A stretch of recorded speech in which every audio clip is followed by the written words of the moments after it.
मेरा इसमें सवाल था कि रूस के पास ये विकल्प है कि वो अपनी बातों को मीडिया में रख सकते हैं। भाई अगर ज़ेलेंस्की इंटरनेशनल मीडिया को बुला सकते हैं तो पुतिन भी बुला सकते हैं। किसने रोका? किसने रोका का सवाल ही नहीं है। पुतिन साहब ने जो मीडिया को और अंतर्राष्ट्रीय नेताओं को कहना था वो 2007 में उन्होंने म्यूनिक सिक्योरिटी कॉन्फ्रेंस में नहीं सर, मैं अभी की बात कर रहा हूं। अभी अगर एक इंफॉर्मेशन वॉरफेयर सर सुनिए तो चैनल ब्लॉक किया जा रहा है तो वो ऑप्शन उनके पास है। अगर आप 15 सेकंड बिना टोके देंगे तभी जवाब दे सकते हैं। सर 15 सेकंड लीजिए। 40 से 20 से 15 पे आ गया हूं, इससे कम पे जवाब नहीं सर। वॉर चल रही है, चलिए जल्दी खत्म। उनके जवाब में कोई तब्दीली नहीं है। 15 साल 3 महीने 1 महीने 4 दिन और आज वो जो कह रहे हैं उसमें कंसिस्टेंसी है कि हमारे को ये चाहिए अपनी सिक्योरिटी के लिए।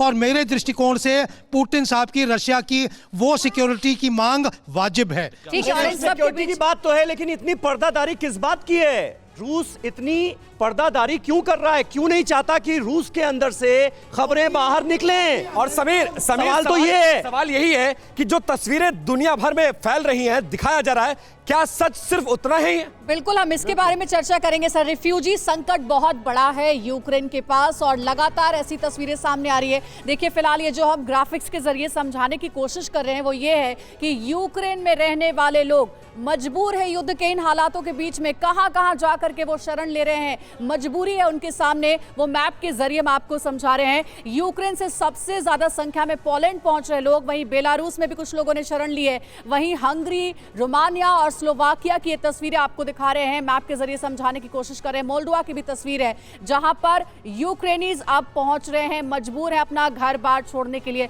जाहिर है सर, जिस तरीके से हमने देखा युद्ध की स्थिति है, दो ताकतवर मुल्कों के दो नेता जो झुकने को तैयार नहीं, और इसका जो खामियाजा है वो आम लोगों को भुगतना पड़ रहा है। अपना घर बार छोड़ना पड़ा, कितने लोगों ने अपने परिजनों को, अपने रिश्तेदारों को खो दिया है। बिल्कुल, ये आप देखिए कि किस प्रकार से एक इंसान जिंदगी में मेहनत करता है, घर बनाता है, संपत्ति इकट्ठी करता है, सपने देख रहा होता है आगे के कि मैं अगले 5 साल 6 साल ये करूंगा, 10 साल ये करूंगा, और वो एक पल में दुनिया की दो बड़ी ताकतों की जंग में खत्म हो जाता है। जिंदगी बीत जाती है एक घर बनाने में और उन्हें फर्क नहीं पड़ती है बस्तियां जलाने से। और देखिए एक बड़ी खबर आ रही है, लौटते हैं वापस। रूसी हमले के बाद 12 लाख लोगों ने यूक्रेन छोड़ा है। 12 लाख लोग यूक्रेन छोड़ के जा चुके हैं। 24 फरवरी के बाद यूक्रेन से लोगों का पलायन जारी है। शरणार्थियों पर संयुक्त राष्ट्र ने यह रिपोर्ट जारी की है। एक बड़ा संकट, मानवीय संकट इस वक्त यूक्रेन के लोगों के सामने, और खासकर उन देशों में भी जहां पर ये लोग जाकर शरण ले रहे हैं। सर नहीं तो आपका सवाल क्या है? मेरा यही सवाल है कि ये जो संकट है इससे कैसे डील करें? इस पर तो कोई चिंता ही नहीं व्यक्त कर रहा है। इस वक्त तो सारी चिंता है कि कौन जीतेगा कौन हारेगा। देखिए ये इस मानवीय त्रासदी का क्या?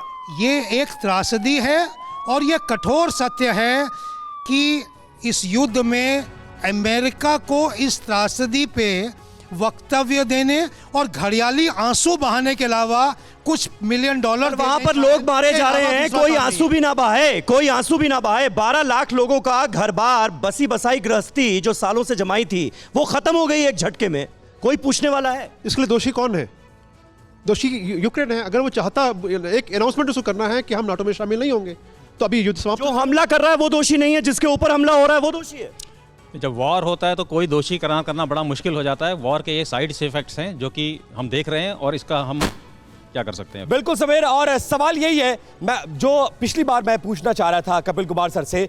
सर, तमाम तस्वीरें आ रही हैं, पूरी दुनिया इस वॉर की तस्वीरें देख रही है, लेकिन सवाल यह है कि जो तस्वीरें दिखाई जा रही हैं, क्या सच बस उतना सा है या फिर एक बहुत बड़ा ऐसा सच है जो दुनिया के सामने नहीं आ पाया है? और वो सच क्या है, क्या आप बता सकते हैं? वो सच बड़ा सिंपल है कि आर्थिक स्वार्थों ने पिंजड़े में जकड़ रखा है दुनिया की जियोपॉलिटिक्स को, और ये आर्थिक स्वार्थ अपने हिसाब से चलते हैं। इनके लिए मानवता, मनुष्य का जीवन, उसकी कोई वैल्यू नहीं है।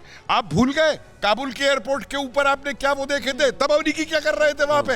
अंदर तक नहीं बचाने आ रहे थे उन अफगानियों को जिन्होंने जिंदगी भर उनकी सेवा की थी और दांव पे लगा रखा था। सोई साहब, ये तो शुरुआती जानकारी है, असली विभीषिका तो हमें तब पता चलेगी जब ये वॉर रुकेगा। परवाह देश की, सोमवार से शुक्रवार रात 10 बजे TV9 भारतवर्ष पर।